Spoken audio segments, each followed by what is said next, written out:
kenapa setelah melampaui berbagai hambatan ya, ancaman, kok pers masih bisa survive, masih ada gitu ya.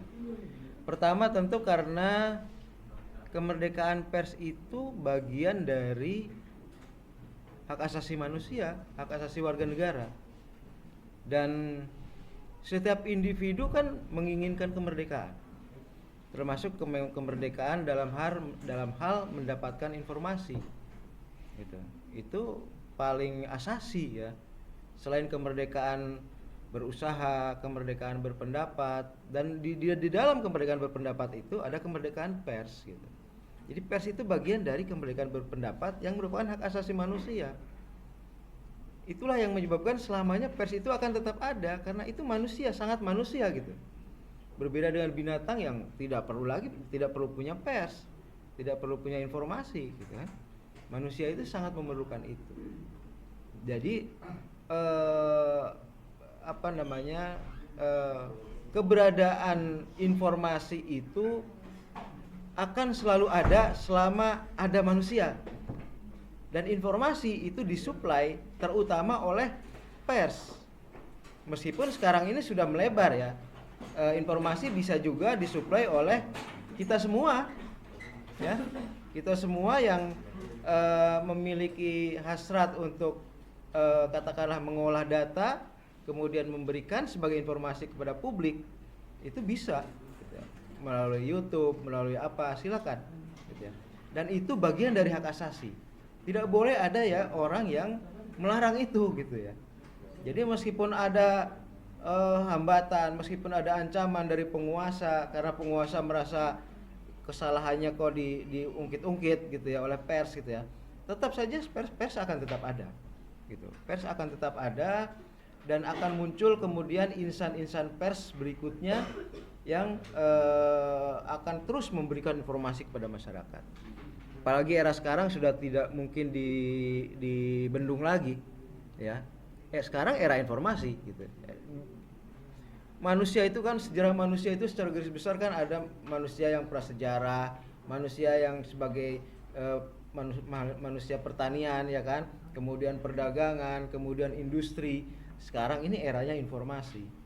Nah, era informasi tentu yang diperjualbelikan adalah data ya. Yang tentu saja aktor yang paling penting adalah pers itu gitu.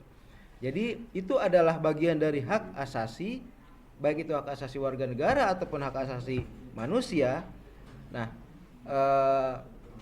memang ada hambatan misalnya berupa tadi pemberedelan ya. Saya sudah katakan pemberedelan, dan pemberedelan itu adalah misalnya menutup izin usaha pers itu dibredel oleh penguasa gitu. Tapi kemudian akan muncul kembali ya. Tempo itu pernah dibredel dan pernah tidak terbit selama era Orde Baru. Tetapi begitu era reformasi muncul lagi. Yaitu karena memang ada hasrat manusia untuk berbagi informasi. Itu kan ciri khas manusia. Ya, mana ada ayam berbagi informasi, kan enggak ada. Ya, konferensi pers dilakukan oleh kambing misalnya, kan enggak ada. Itu khas manusia gitu, khas manusia, dan itu tidak akan pernah hilang ya. Berbagai pelarangan penyiaran itu selalu ada pada saat rezimnya merasa terancam gitu ya. Kritik terhadap misalnya penguasa yang katakanlah mengobrak-abrik Mahkamah Konstitusi misalnya, kritik tetap ada ya. Meskipun penguasa melawan, tetap ada juga insan pers yang kemudian melakukan perlawanan juga gitu ya. Dan itu sudah sangat manusiawi gitu. Jadi kemerdekaan pers itu tidak bisa dilawan sebenarnya, dan akan selalu ada. Kenapa? Tadi pertanyaan Anda kenapa? Ya karena kita manusia ya. Kalau kita bukan manusia, mungkin kita tidak memerlukan informasi itu gitu. Dan sejarah perkembangan manusia itu kan ya pada akhirnya sejarah informasi itu sendiri gitu ya, sejarah informasi itu sendiri gitu. Dan semakin lama kan semakin hebat gitu ya. Mungkin Anda sekarang yang duduk di sini tuh lebih hebat dari raja di era kerajaan dulu gitu ya, karena informasinya sudah jauh lebih banyak kan ya. sehebat-hebatnya misalnya Tunggul Ametung gitu ya, Raja Jawa itu kan, ya, dia kan nggak tahu internet. Anda lebih tahu internet kan, informasinya lebih luas gitu. Nah, semakin kesini tentu orang semakin hebat, dan itulah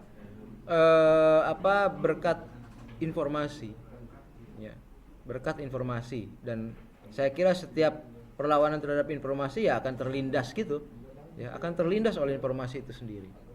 Oke, saya kira itu ya. Silakan, masih ada pertanyaan? Oh, ya. Nambahin tadi, balik Ya. lagi ke pertanyaan kan kenapa media-media ini masih tetap survive gitu Ya. sekarang? Apakah itu karena adanya UU nomor 40 tahun 99 tadi yang menyatakan kebebasan pers itu, tetapi di dalamnya tetap ada Ya. tetap ada batasan gitu, Ya, kan? ya. Batasan yang nggak boleh menyinggung tentang keamanan nasional, apa benar kayak gitu? Ya, jadi Undang-Undang 40 tahun 99 jelas berperan penting bagi tetap adanya pers, ya. Karena dengan demikian maka hidupnya pers itu, nyawa pers itu lebih terjamin. Tetapi jangan lupa di era Orde Lama, Orde Baru, di mana penguasa menerapkan kekuasaan yang otoriter, pers itu tetap ada. Dia menyesuaikan diri aja gitu. Jadi dia menyesuaikan diri agar tetap hidup. Misalnya kalau Anda baca Kompas tahun 80-an itu bahasanya itu halus terhadap pemerintah ya. Tidak ada kritik yang tegas kepada pemerintah. Karena itu adalah cara pers untuk tetap hidup tadi, untuk tetap ada.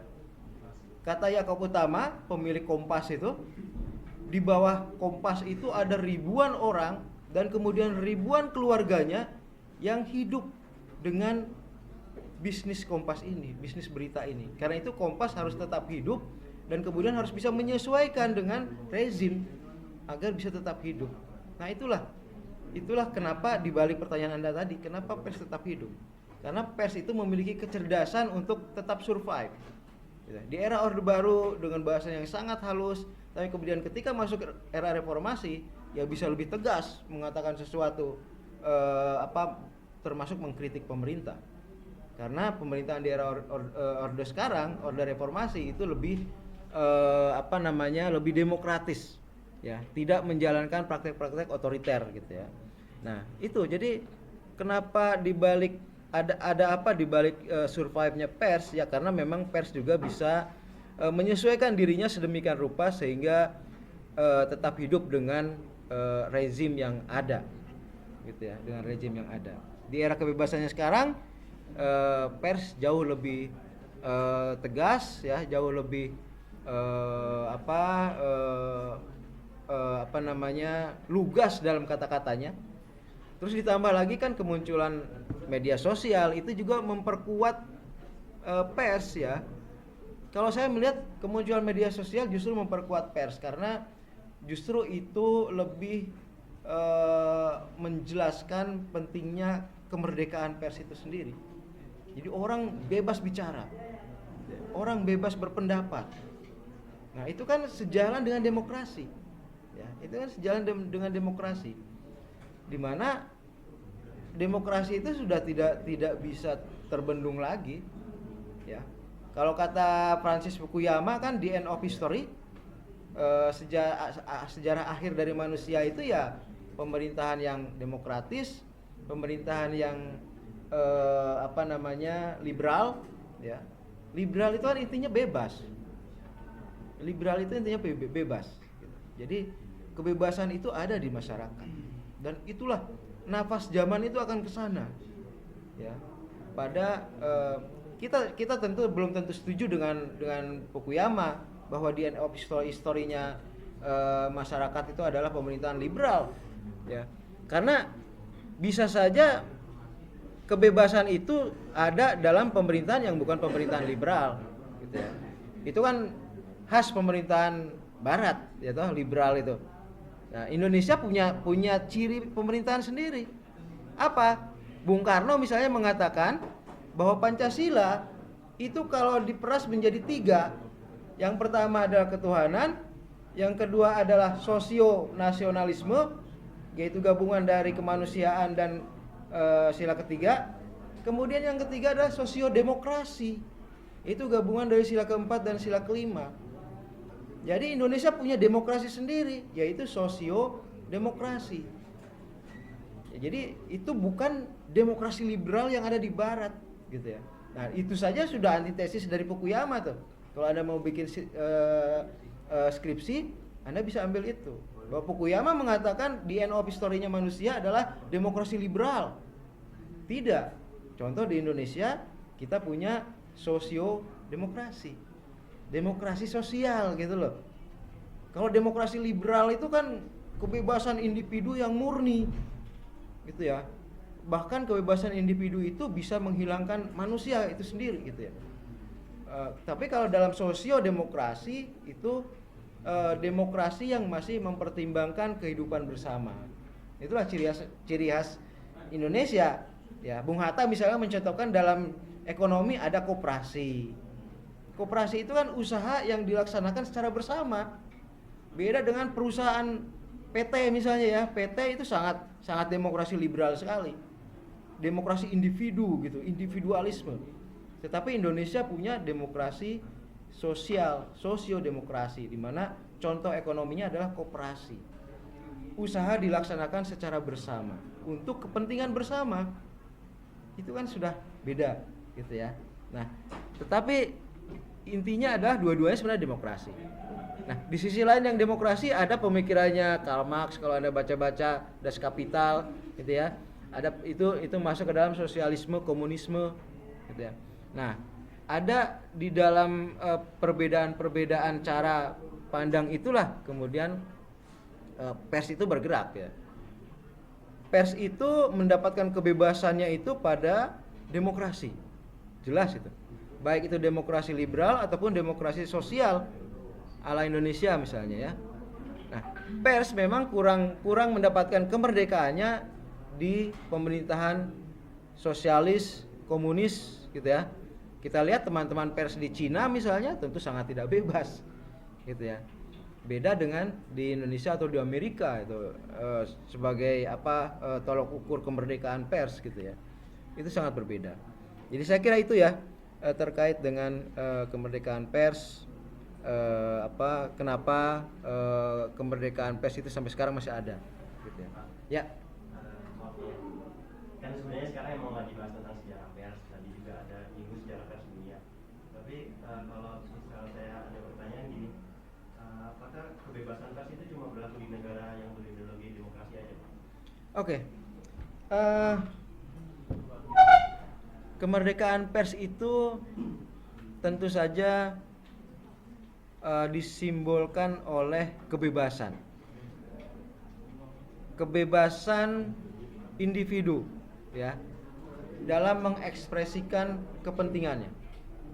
Nah, terus kita lihat di negara dalam bentuk apa setiap individu mendapatkan kebebasannya. Tentu di negara yang menganut demokrasi, gitu ya. Demokrasi itu ada seperti apa saja. Seperti tadi saya katakan, ada demokrasi liberal seperti di Barat, ya.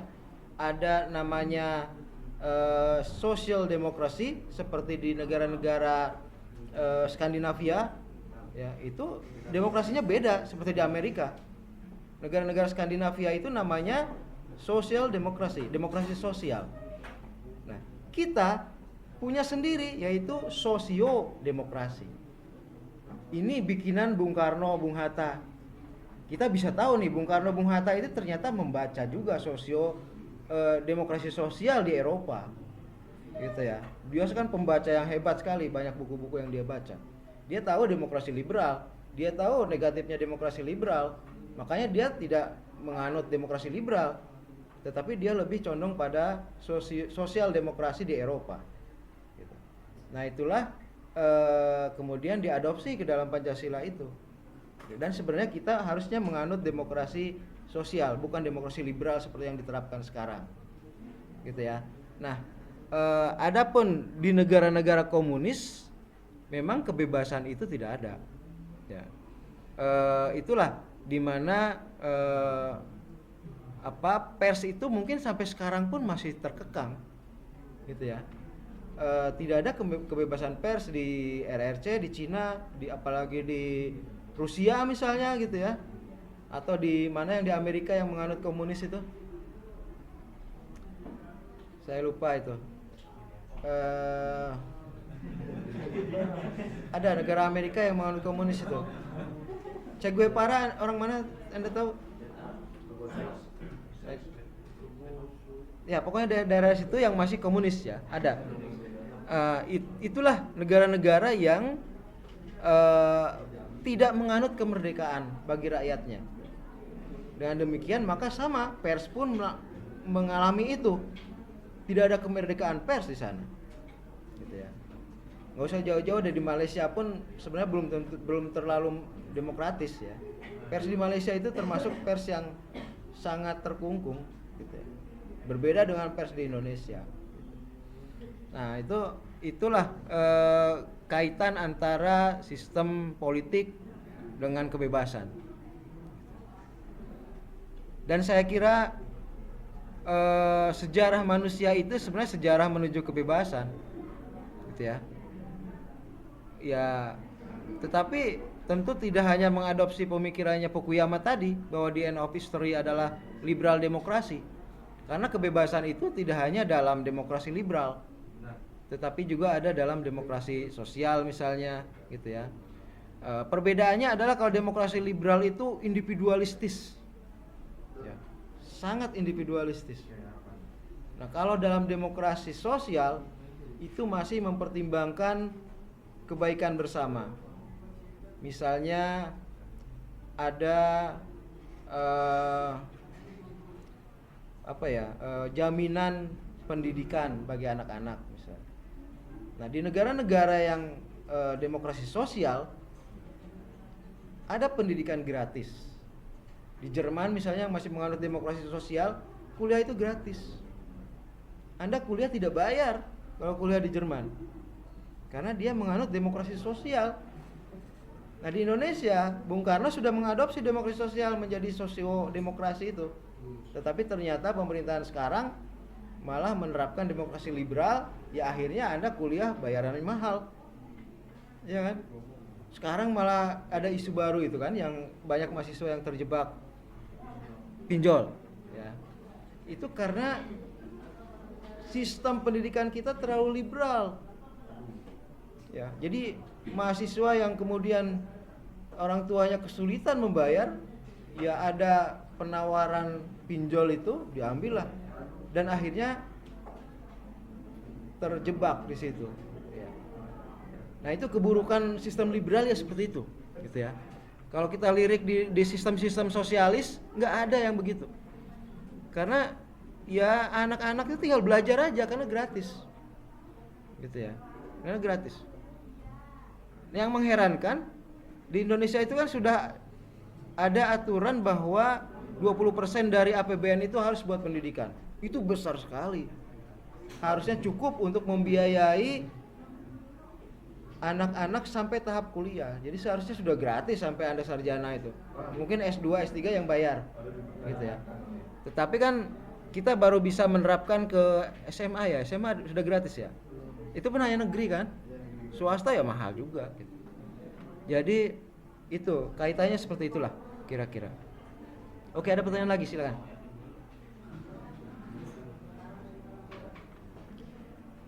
Kalau tidak ada, sudah jam 10, saya pikir cukup, silakan ditutup. Baik.